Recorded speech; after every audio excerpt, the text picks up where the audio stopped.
Good evening, it's Dave Greenbaum with Dr. Dave Computer Repair and Security Sunday, where I share with you tips, tricks, and warnings to keep you safe on the internet. So we've got a big one for you tonight.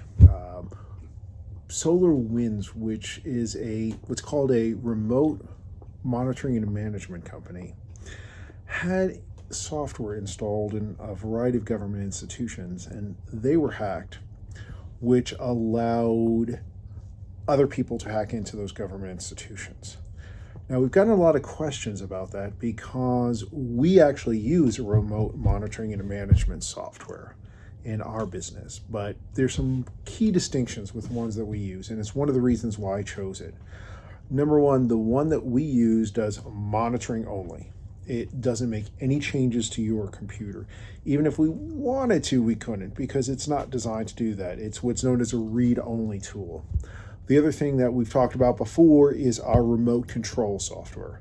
Our remote control software doesn't work unless we are logged in and we authorize it. So that is really important. Unless you have an appointment, our remote control software won't work.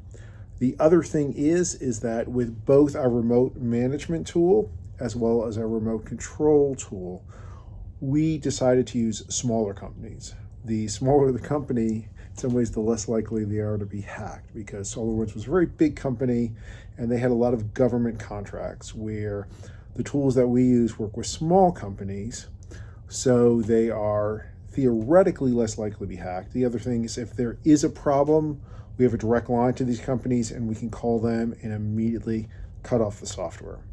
Fortunately, again, it's read-only software. It cannot make any changes to your computer.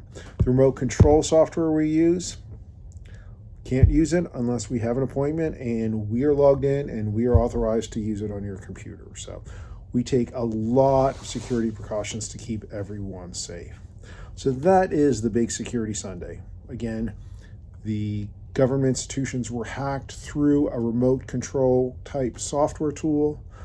Most computer repair companies use some kind of tool like that. But again, the tool that we use is read-only. Of course, if you have any questions about the tool that we use, please go ahead and message me directly. More than happy to help you in any way we can.